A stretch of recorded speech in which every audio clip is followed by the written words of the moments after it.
Elle l'a dit si nonchalamment que je l'ai presque manqué. Il pense vraiment que ses enfants sont les siens. Les mots ont flotté dans le couloir comme de la fumée. Fin, dangereux, impossible à ignorer. Je venais d'entrer dans la maison, tenant encore un plateau avec son expresso au caramel préféré. Je pensais la surprendre après que ma réunion ait été reportée. 14 ans de mariage. Et en un souffle, tout s'est fissuré.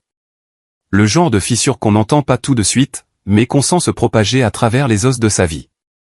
Sabrina riait au téléphone. Un rire que je poursuivais autrefois comme une bouée de sauvetage. Tu y crois, Damon ? 14 ans et il n'en a toujours aucune idée.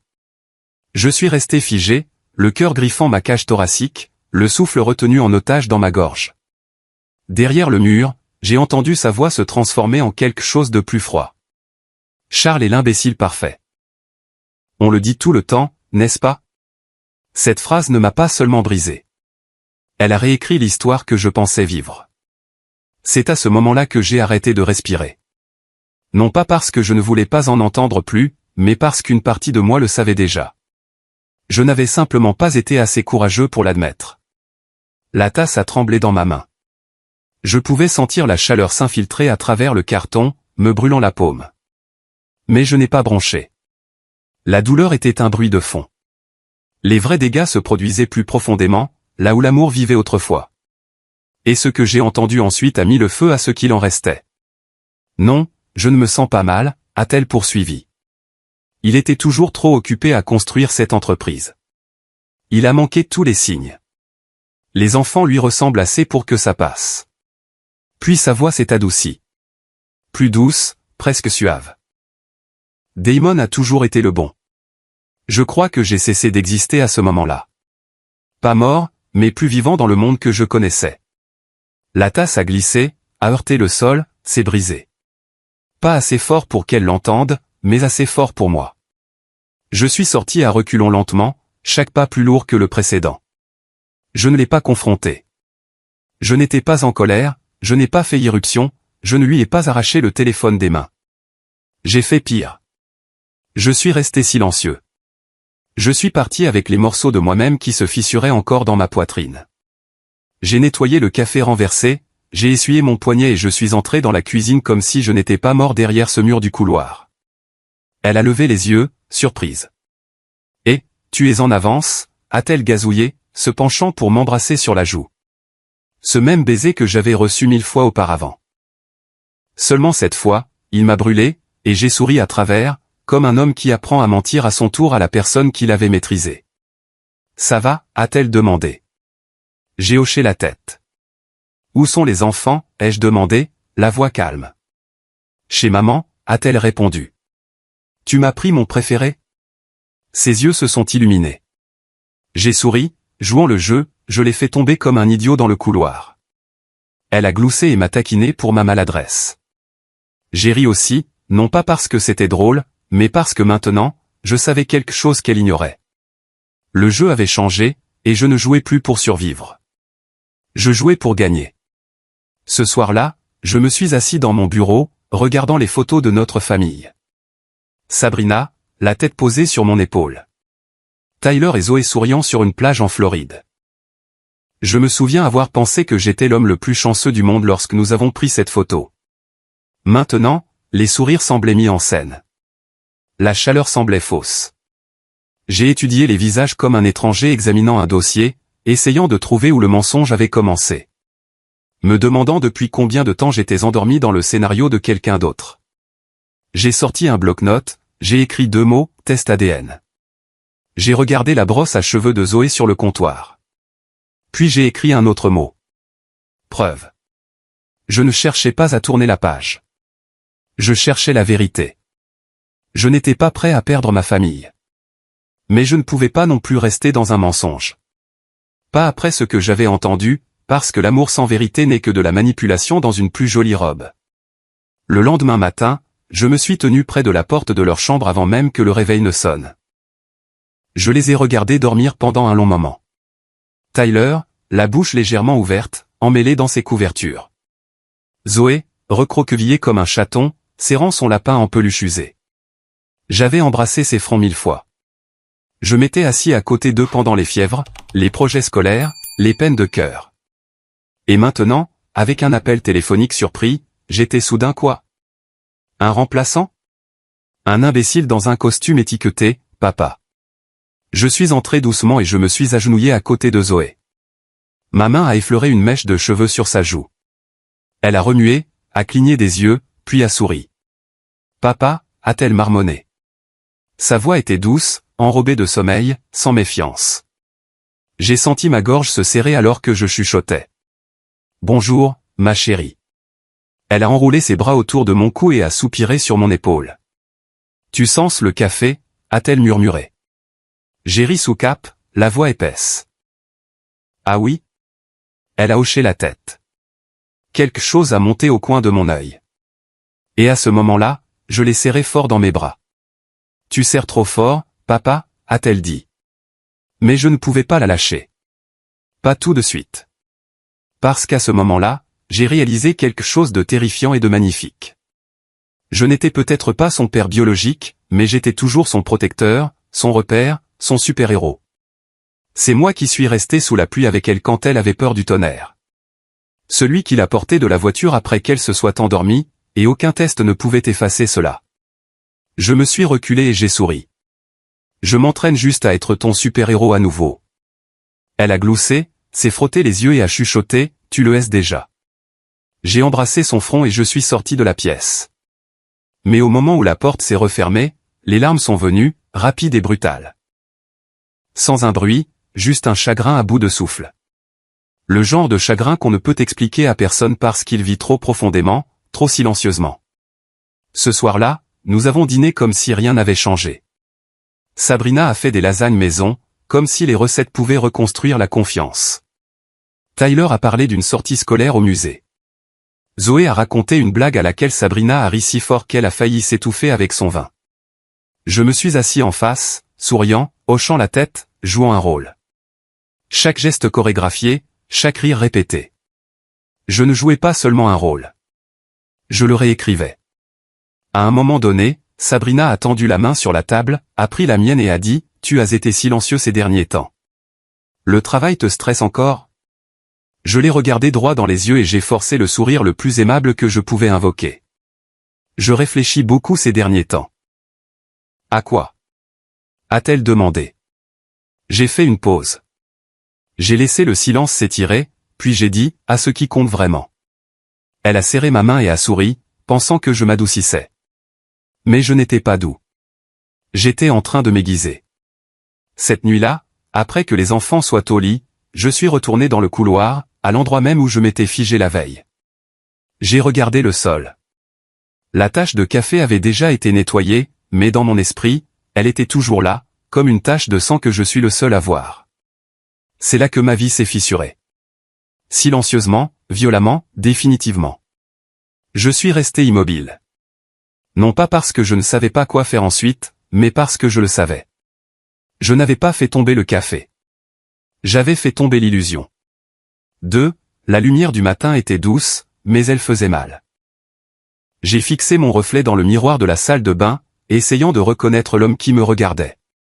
Il avait l'air fatigué, plus fatigué que je ne me souviens l'avoir jamais été. La peau sous mes yeux était bouffie, la mâchoire serrée. Le café à la main, je ne pouvais pas en boire une gorgée.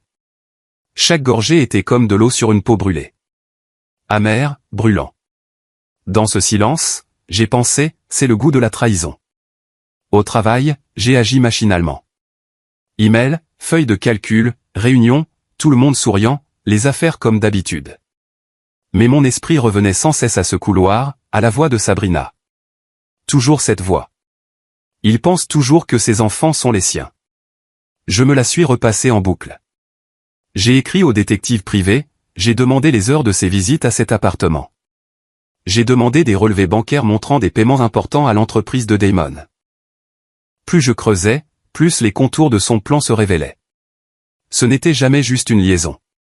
Elle avait tissé un filet de mensonges, et j'étais tombé dans le piège à l'aveugle. Je me souviens d'être resté assis dans ma voiture après le déjeuner. Je ne pouvais pas me résoudre à entrer. Mes mains tremblaient sur le volant. J'ai pensé à démarrer, à l'appeler, à exiger des réponses. Mais quelque chose de plus profond que la honte me retenait. J'avais besoin de preuves. J'avais besoin de certitude. Un faux pas, une accusation sans preuve, et je serais l'imbécile aux yeux de tous. Alors j'ai attendu, observant, creusant, me protégeant. Cette nuit-là, seul, j'ai rassemblé tous les documents que je pouvais. Relevés bancaires, transactions par carte de crédit, journaux de voyage. J'ai recoupé les moments où elle disait être au club de lecture ou avec des amis avec les photos du détective montrant des voyages à l'appartement de Damon. Les chiffres concordaient, les mensonges s'empilaient, un schéma aussi clair que le jour. J'ai fait des feuilles de calcul. J'ai étiqueté des onglets. Paiement à Damon ENC, retrait de compte joint, reçu d'hôtel, chaque feuille une nouvelle échymose sur ma confiance. Pendant ce temps, à la maison, je jouais le mari. J'arrivais en souriant. Je lui demandais comment s'était passée sa journée. Je jouais avec les enfants. Des moments de rire, des genoux écorchés, des devoirs. Quand Tyler m'a demandé de l'aide pour son projet de science, j'ai tout laissé tomber. Zoé avait besoin d'une histoire avant de dormir. J'en ai raconté une même si je pouvais à peine empêcher ma voix de se briser. Je les ai serrés fort, j'ai embrassé leur front. Pendant une seconde fugace, j'ai oublié la trahison. Mais ensuite je me suis souvenu et la culpabilité a percé, parce que je mentais pour protéger mon propre effondrement. La troisième nuit, j'ai trouvé quelque chose que je n'attendais pas. Un reçu d'une petite galerie d'art au nom de Damon, envoyé à l'adresse professionnelle de Sabrina. Une peinture coûteuse. Des mots dans la note. Heureux pour tout ton travail acharné. J'ai regardé la note, puis la photo de famille sur le bureau de Sabrina. Une famille parfaite qui me souriait. J'ai placé le reçu à côté de la photo.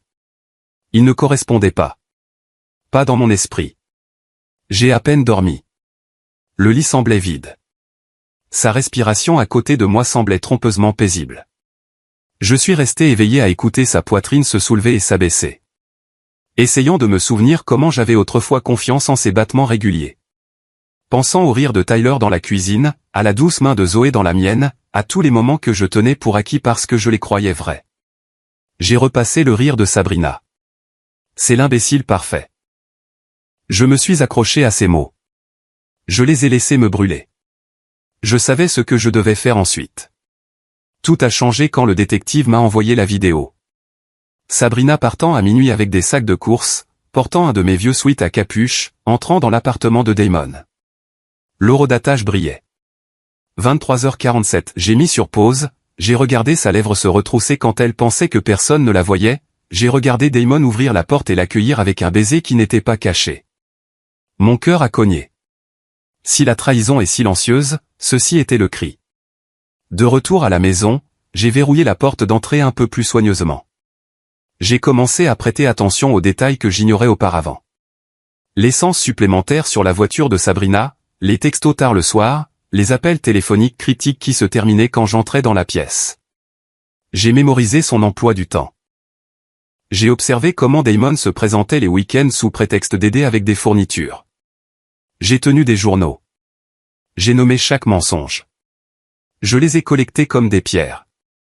Mais je suis resté silencieux parce que chaque plan que je faisais devait rester caché jusqu'à ce que je puisse présenter la vérité dans son intégralité. Je ne pouvais pas me permettre une accusation hâtive. Je ne pouvais pas laisser ma colère me priver de justice. Je suis devenu deux personnes. L'une, le père dévoué, le mari essayant de tenir bon. L'autre, l'enquêteur, le planificateur, collectant des preuves sous le couvert de l'attention. Le mépris masqué est devenu mon armure. À la fin de cette semaine, Sabrina m'a demandé si j'avais remarqué quelque chose d'étrange. Elle a souri, peut-être nerveusement. Je l'ai regardée dans les yeux. Rien dont tu devrais t'inquiéter, ai-je dit. Les mots avaient un goût de cendre, mais je les pensais. Ils étaient vrais à ce moment-là. Parce qu'elle ne pouvait pas savoir à quel point j'avais découvert de choses. Elle ne pouvait pas connaître la tempête que je préparais. Pour la première fois en 14 ans, j'ai commencé à garder mes propres secrets. 3. Je n'ai pas mangé. Le lendemain matin, je me suis assis à l'îlot de la cuisine, regardant une tasse de café noir qui avait refroidi bien avant que Sabrina n'entre. Elle m'a embrassé sur la joue, joyeuse, fredonnant la même mélodie qu'elle faisait toujours quand elle pensait avoir le monde entre ses mains. Je n'ai pas bronché. Je ne me suis pas éloigné. C'est ça, la trahison. Une fois qu'elle vous brise, vous apprenez à jouer le rôle du brisé mieux que quiconque. Réunion aujourd'hui, a-t-elle demandé, versant du lait d'amande dans ses céréales comme si c'était juste un autre jeudi. J'ai hoché la tête. Une longue, ai-je répondu.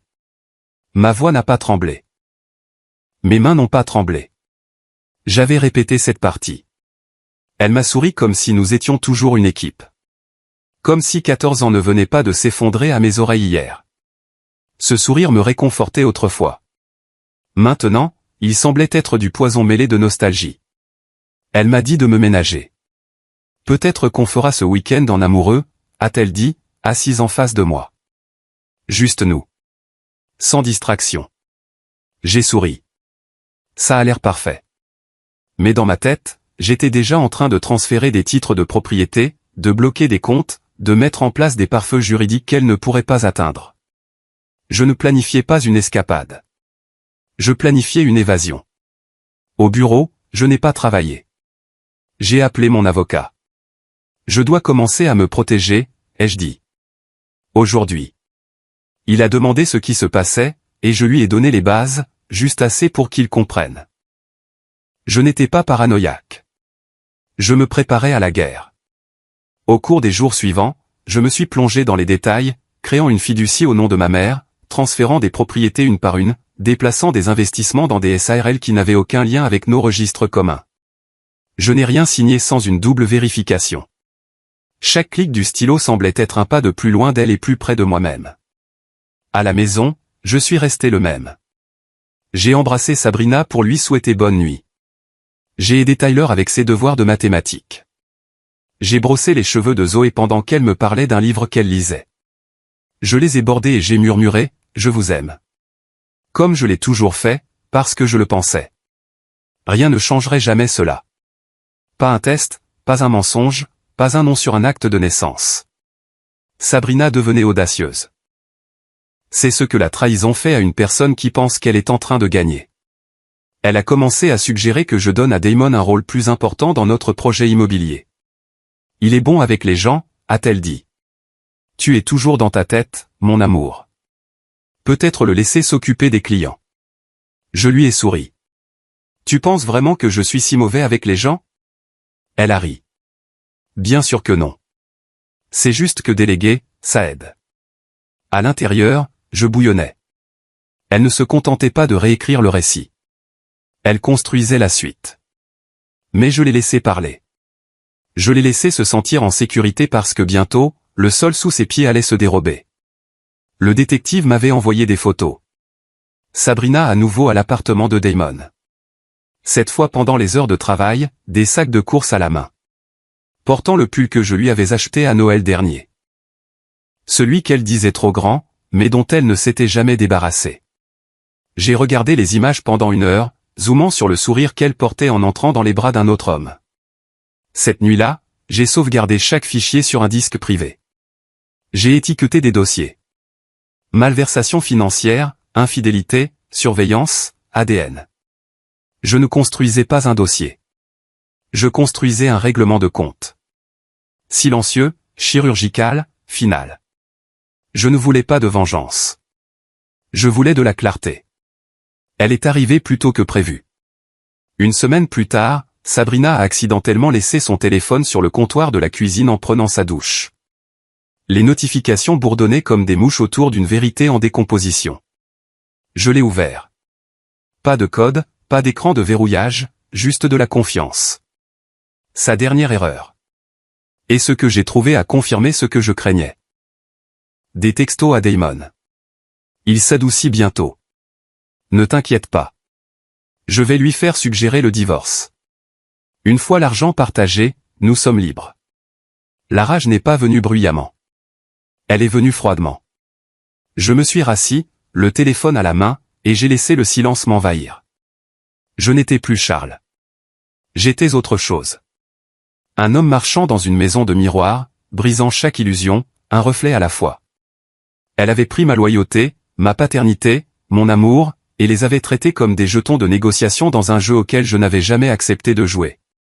Mais elle avait oublié la seule chose que je ne lui avais jamais donnée, mon silence. L'idée m'est venue comme un éclair, soudaine, aveuglante et impossible à ignorer. Si je devais briser l'illusion, ce devait être selon ses termes, son timing, sur sa scène. Et son anniversaire approchait.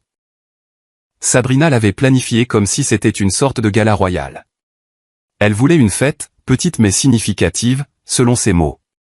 Des amis proches, la famille, quelques collègues, et bien sûr, Damon. Elle m'a demandé si nous pouvions l'organiser dans notre jardin. Ce sera magnifique au coucher du soleil, a-t-elle dit, faisant tourner un verre de vin dans sa main. J'ai souri, hoché la tête et dit, je le rendrai parfait. Et je le pensais, juste pas de la manière à laquelle elle s'attendait. Dans les jours qui ont précédé, j'ai joué mon rôle à la perfection. J'ai réservé les traiteurs, j'ai accroché des guirlandes lumineuses dans le jardin. J'ai même conçu une bannière d'anniversaire personnalisée avec son nom et sa citation préférée dessus. Vis fort. Aime vraiment. L'ironie était si épaisse qu'elle m'a presque étouffé. J'ai aussi fait un diaporama, mais il n'était pas rempli de photos d'enfance ou de souvenirs d'anniversaire. Non, le mien commençait par une photo de Sabrina et Damon s'embrassant sous la lueur d'un lampadaire. C'était le premier acte. De là, il passait à des captures d'écran de textos, des relevés bancaires montrant de l'argent transféré à l'entreprise écran de Damon, des extraits audio de planifiant comment me prendre au dépourvu, et enfin un scan plein écran du test ADN. Probabilité de paternité, 0%. 2 fois. J'ai répété ce que j'allais dire. Pas fort, pas en colère. Je ne voulais pas de feu d'artifice. Je voulais le silence, l'immobilité. Le genre de moment où le temps s'arrête parce que la vérité frappe trop fort, trop vite. Je voulais que leur monde bascule comme le mien l'a fait quand je me suis tenu dans ce couloir. Je ne voulais pas de vengeance. Je voulais une clarté livrée, nette et indéniable. Le jour J, la maison était remplie de rires. Le soleil peignait le jardin en or. Les invités sont arrivés avec du vin et des fleurs. Sabrina flottait dans une robe argentée, radieuse, riant. Elle m'a embrassé sur la joue et a murmuré, « C'est déjà le meilleur anniversaire de tous les temps. » J'ai souri et j'ai dit, « Attends un peu. La nuit ne fait que commencer. » Damon est arrivé en retard, comme toujours. Il portait un de ses blazers ajustés et a apporté une bouteille de champagne. « Frère, a-t-il dit, me prenant dans ses bras. Je l'ai serré en retour, longuement, non pas parce que je le pensais, mais parce que je voulais sentir le poids du mensonge pressé contre moi une dernière fois. « Content que tu sois venu, ai-je dit. Et je le pensais aussi. » Alors que le soleil baissait, quelqu'un a teinté son verre et a crié « Discours ». Sabrina a gloussé et m'a regardé. « Vas-y, Charles, a-t-elle dit. Dis-leur combien tu m'aimes. » Je me suis avancé, le verre à la main. Mon cœur ne battait pas la chamade. Mes mains ne tremblaient pas. J'avais répété cela dans ma tête une centaine de fois. J'ai regardé la foule. Ses collègues, nos amis, sa famille, tous des gens qui pensaient la connaître. Merci à tous d'être venus, ai-je commencé. 14 ans de mariage vous apprennent beaucoup sur l'amour, le sacrifice, la vérité et le silence. Parfois, le silence est la sécurité. Parfois, c'est la survie. Quelques invités semblaient confus. Sabrina a penché la tête, son sourire vacillant. Mais cette année, ai-je poursuivi, j'ai appris quelque chose que je n'aurais jamais attendu. Et ce soir, je veux le partager avec vous tous parce que Sabrina a demandé quelque chose de significatif. Et je pense que la vérité est le cadeau le plus significatif de tous. Je me suis tourné vers l'écran, j'ai appuyé sur la télécommande, le projecteur a vacillé. Puis est venue l'image de Sabrina et Damon s'embrassant devant son appartement. La pièce s'est figée. Les conversations sont mortes en plein milieu d'une phrase. Les verres sont restés suspendus en l'air. Le silence a été instantané et absolu. Quelqu'un a halté. « Quoi ? Qu'est-ce que c'est ?» a demandé Sabrina, s'avançant vers moi. Mais je n'ai pas répondu. Le diaporama a continué. Capture d'écran, virement, audio. Sa voix. Ils pensent toujours qu'ils sont à lui. Tu y crois ? 14 ans. La voix de Damon. Garde-le juste en douceur. Nous serons partis avant qu'il ne sache ce qui l'a frappé. Puis sont venus les résultats ADN. 0%. J'ai mis la présentation en pause, je l'ai regardé. Sa bouche était ouverte, ses mains tremblaient. La foule était toujours silencieuse. « Pourquoi fais-tu ça » a-t-elle murmuré.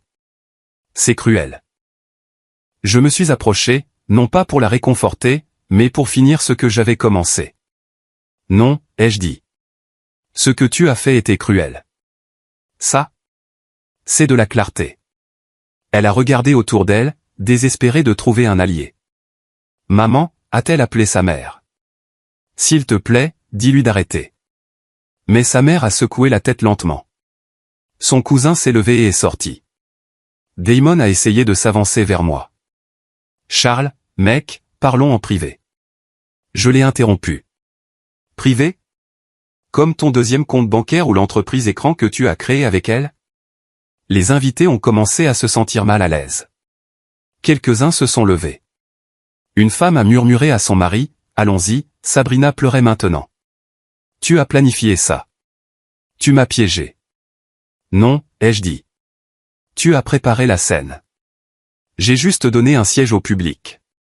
Le diaporama s'est terminé par une photo de famille. Moi, Sabrina, les enfants, pris à la plage il y a 3 ans. À l'époque, je pensais que nous avions tout.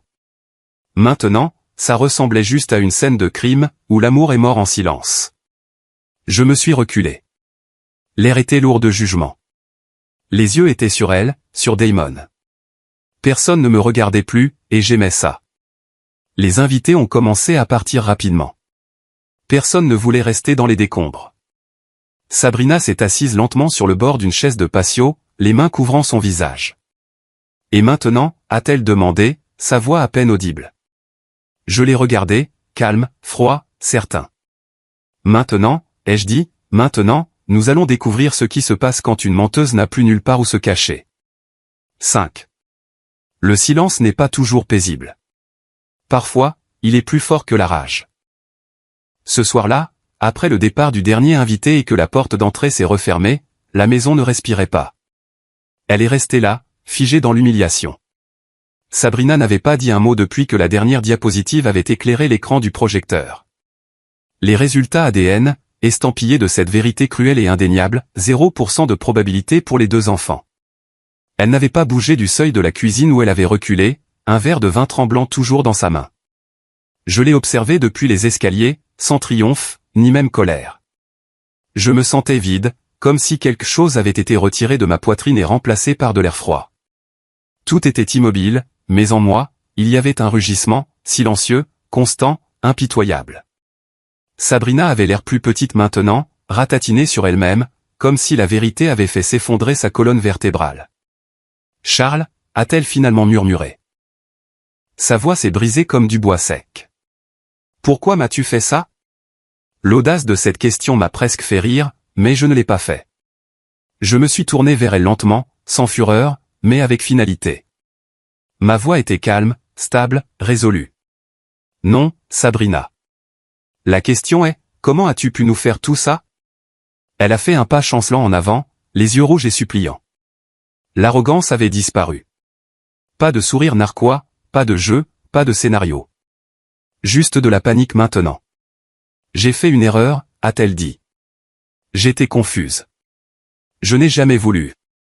Ne le fais pas, les jeux interrompus, sèchement et sans pitié. N'ose pas appeler ça une erreur. Oublier un anniversaire est une erreur. Mentir pendant 14 ans, me laisser élever des enfants qui n'étaient pas les miens, et te moquer de moi dans mon dos. C'est une trahison, un plan, un chef-d'œuvre de cruauté. Ses lèvres ont tremblé. Ils sont à toi, Charles, de toutes les manières qui comptent. Je l'ai fixé, laissant le silence s'étirer avant de répondre. Et pourtant, tu t'es assuré qu'il ne serait jamais à moi de la seule manière qui ne peut être truquée. Les mots étaient déchiquetés, mais je n'ai pas bronché. Tu ne m'as pas seulement trompé. Tu as construit une vie avec moi au-dessus d'une tombe. Et tu as enterré la vérité comme si de rien n'était. Elle s'est affaissée sur le canapé comme si ses jambes ne pouvaient plus la porter. Elle a enfoui son visage dans ses mains en murmurant, « Que dois-je faire maintenant ?» Sa voix était petite, pitoyable. Mais la pitié n'était plus une monnaie que je portais. Pas ce soir, pas après tout ça, et certainement pas pour elle. Tu fais tes valises, ai-je dit froidement. Elle a levé les yeux, stupéfaite. Quoi, a-t-elle soufflé comme si elle ne m'avait pas bien entendu. Tu m'as entendu. Tu fais tes valises. Tu pars. Tu te débrouilles avec les débris de l'empire que tu as essayé de voler. Je n'ai pas élevé la voix. Je n'en avais pas besoin. Les mots ont frappé plus fort à cause de leur calme. Tu penses que je n'ai nulle part où aller? A-t-elle lâché, essayant de reprendre un peu de contrôle. J'ai légèrement penché la tête. Je ne pense plus rien à ton sujet. Cet homme qui a construit une vie avec toi, il est mort au moment où je t'ai entendu dire il pense vraiment que ses enfants sont les siens. Le silence qui a suivi était du genre à pouvoir briser le verre. Puis je l'ai entendu, un léger grincement à l'étage, 2 petits pas. Je me suis tourné vers les escaliers juste à temps pour voir Zoé serrant son lapin en peluche, les yeux plissés par le sommeil. Elle m'a regardé, puis a regardé Sabrina, la confusion se lisant sur son petit visage. « Papa, pourquoi tout le monde était là ?» a-t-elle demandé doucement. « Maman va bien ?» Je me suis accroupi à côté d'elle, mon cœur se repliant sur lui-même. « Maman et papa ont eu un désaccord, ma chérie. Mais tu vas bien, et ce n'est jamais de ta faute. » Elle a hoché la tête, lente et somnolente. Je l'ai prise dans mes bras et je l'ai serrée fort. L'odeur de ses cheveux, la chaleur de son souffle contre mon cou. Ça m'a anéanti. « Je peux dormir dans ta chambre ce soir ?» a-t-elle marmonné. « Bien sûr, ai-je dit, la voix épaisse. » En la portant à l'étage, j'ai regardé par-dessus mon épaule. Sabrina était toujours assise sur le canapé. Ses bras enroulés autour d'elle comme une armure faite de regrets. Je n'ai pas dit un mot de plus. Je ne lui en devais aucun. À l'étage, j'ai bordé Zoé, je suis resté à ses côtés jusqu'à ce que sa respiration se régularise. J'ai regardé son visage endormi, me demandant à quel point elle se souviendrait de tout cela, me demandant si elle grandirait en pensant que son père avait cessé de l'aimer, ou si elle saurait qu'il n'avait jamais cessé une seconde. Ce genre de vérité, j'espérais, serait celle qui resterait, même si tout le reste ne le faisait pas. Le lendemain matin, elle était partie. Pas de mots, pas d'adieu, juste une absence. Son placard à moitié vide, les bouteilles de parfum parties, son chargeur de téléphone manquant. Je me suis tenu dans notre chambre, regardant l'espace où sa vie s'intégrait autrefois à la mienne. C'était comme une chirurgie. Propre, stérile, irréversible. Plus tard dans la journée, Tyler est venu me voir. Sa voix était prudente, comme s'il en savait trop mais ne savait pas comment demander. « Papa, pourquoi maman est partie ?» Je me suis agenouillé, stabilisant ma voix. Parce que parfois, les gens font des choses qu'ils ne peuvent pas défaire, et la seule façon d'avancer est de s'éloigner des décombres. Il n'a pas répondu pendant un moment. Puis, d'une voix à peine plus forte qu'un souffle, il a demandé « Sommes-nous toujours une famille ?» Je l'ai attiré contre moi, je l'ai serré plus fort que je ne l'avais jamais fait. Nous le sommes toujours, les jeudis comme un vœu. Pour lui, pour Zoé, pour moi-même. Même si la forme de notre famille avait changé, l'amour n'avait pas changé. Mais les retombées ne se sont pas arrêtées là. En quelques jours, le nom de Damon a fait surface dans l'audit de notre entreprise. Le comptable que j'avais engagé avait creusé plus profondément sous de faux noms de fournisseurs, de fausses factures et des contrats gonflés. C'était là, un vol pur et simple. Des milliers détournés sur des mois. J'ai tout soumis à la police. 2 jours plus tard, Damon a été arrêté. Cela n'a pas fait la une des journaux, mais ça a fait le tour de notre cercle. L'homme que j'avais autrefois hébergé, nourri, en qui j'avais confiance, était maintenant assis dans une cellule, suppliant la clémence. Il n'y avait pas d'excuses, pas d'explication qui pourrait adoucir le coup.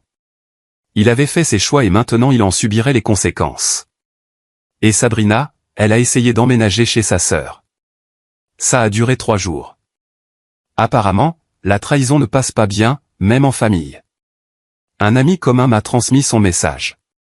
Dis à Charles que je suis désolé. Je ne voulais pas que ça se termine comme ça. J'ai ri en l'entendant. Non pas parce que c'était drôle, mais parce que c'était si complètement déconnecté de la réalité. Ça s'est terminé au moment où elle a dit ces mots au téléphone. Au moment où elle a choisi Damon, au moment où elle a choisi le mensonge plutôt que la vie. Mais juste au moment où je pensais que la tempête était passée, le coup suivant est arrivé. Et celui-ci ne venait pas de Sabrina. Il venait des enfants. Zoé avait une question. Une question dangereuse. Une question à laquelle je n'étais pas prêt à répondre. La 6e lumière du matin s'est glissée à travers les rideaux, douce et impitoyable. Je me suis réveillé dans le vide. Sabrina était partie. Son côté du lit était froid, froissé. Le sac à dos de Tyler était resté intact dans le couloir. Un marqueur silencieux de confusion. Le lapin en peluche de Zoé était assis seul sur son oreiller. Je me suis assis, écoutant le monde extérieur prétendre que nous n'étions qu'une autre famille au petit déjeuner. Tyler est entré dans la pièce le premier. Ses yeux étaient rouges. Sa voix était basse. « Papa, pourquoi maman nous a-t-elle quittés ?» Ces mots m'ont frappé comme de la glace. J'ai dégluti difficilement, essayant de rester calme. Elle a fait des choix, ai-je dit, choisissant mes mots comme s'ils contenaient mon avenir. Il a hoché la tête, mais la tristesse était dans chaque parcelle de son corps. Et puis Zoé est apparue avec sa couverture enroulée autour de ses petites épaules, ses cheveux ébouriffés, l'innocence éclatant dans ses yeux. « Papa, est-ce que maman va revenir ?» a-t-elle demandé, la voix tremblante. Je me suis agenouillé devant elle, la gorge sèche. « Je ne sais pas, ma chérie, » ai-je répondu honnêtement. « Mais je te promets que Tyler et toi m'aurez toujours. » Elle m'a serré fort dans ses bras. Le monde à ce moment-là s'est effondré et agrandi. La douceur de ses bras, l'odeur de tes d'oreiller, la confiance dans sa question, ça a ouvert quelque chose en moi. « Je m'entraîne juste à être à nouveau ton super-héros », ai-je murmuré plus pour moi que pour elle. Elle n'a pas ri. Elle s'est juste accrochée. Au cours des jours suivants, leurs questions sont venues si doucement, si simplement. « Pourquoi ne me l'a-t-elle pas dit ?» a demandé Tyler pendant que je l'aidais avec ses devoirs. « Pourquoi ai-je pensé que j'étais son fils ?» a demandé Zoé pendant que je lui tressais les cheveux. J'ai répondu à ce que je pouvais. Je leur ai tenu la main. Parfois, je pleurais silencieusement la nuit, laissant le chagrin et l'amour se mélanger en lourdes vagues. Un soir, Zoé m'a regardé avec des larmes scintillant dans ses yeux. « Papa, si quelqu'un ment si longtemps, la vérité peut-elle encore compter ?» Sa voix s'est brisée. J'ai fait une pause, mon cœur battant comme un tambour sous mes côtes. « Oui, ai-je dit. La vérité compte toujours. Même quand elle fait mal, même quand elle change tout. » Elle a hoché la tête, ne comprenant pas entièrement ce qu'elle avait demandé, mais sachant qu'elle avait besoin de la réponse quand même. Tyler a regardé cet échange, les petits poings serrés. « Est-ce que maman connaît la vérité maintenant ?» a-t-il demandé, perplexe. J'ai pris une profonde inspiration. Elle la connaît. Il a cligné des yeux. Alors pourquoi a-t-elle tant menti? Je n'avais pas de réponse simple, alors je les serrai fort. Parfois, les gens croient leurs propres mensonges plus que leur vérité, ai-je dit doucement. Mais ce n'est pas le tien. Ta vérité est ici, avec moi. Ils ont tous les deux grimpé dans le lit à côté de moi cette nuit-là, Zoé chuchotant d'un air endormi à propos de monstres sous le lit. Tyler a marmonné à propos d'un projet scolaire. J'ai fermé les yeux, les bras autour d'eux deux. J'ai pensé aux batailles judiciaires à venir, au désordre juridique avec Damon, aux nuits de café froid, au silence sans fin une fois que Sabrina était partie. Je ne savais pas comment les protéger de tout cela. Mais je savais que je devais essayer, parce qu'être père, ce n'est pas une question de perfection. C'est une question de présence. D'être là pour les genoux écorchés, les peurs, les rêves. Plus tard dans la semaine, Sabrina a essayé d'appeler. Une fois, Tyler a vu mon téléphone s'allumer, le nom de Sabrina. Il a demandé, « Papa, est-ce qu'elle nous reverra un jour ?» J'ai éteint l'écran du téléphone. Je ne sais pas, mon grand. Ça a fait plus mal que ce à quoi je m'attendais, parce que la question n'était pas seulement la sienne, c'était la mienne. Et alors que je tenais Zoé dans le noir, regardant son visage endormi, j'ai réalisé quelque chose. Même si l'amour peut mentir, même si la trahison peut nous briser, le lien entre un père et ses enfants est construit à partir d'innombrables petites vérités, de promesses chuchotées, de maintenue, d'écoute, d'être là. Leur innocence m'a maintenu stable. C'était l'encre dont j'avais besoin. Le téléphone a sonné à minuit. La voix de Sabrina à l'autre bout, chuchotant 3 mots que je n'aurais jamais pensé entendre à nouveau. Je veux rentrer à la maison. 7. La maison était plus calme maintenant. Pas vide, juste immobile, comme si elle avait enfin expiré après avoir retenu son souffle pendant des années. Plus de mensonges qui rampaient à travers les murs. Plus de secrets cachés dans les plis des photos de famille. Juste moi, Zoé et Tyler.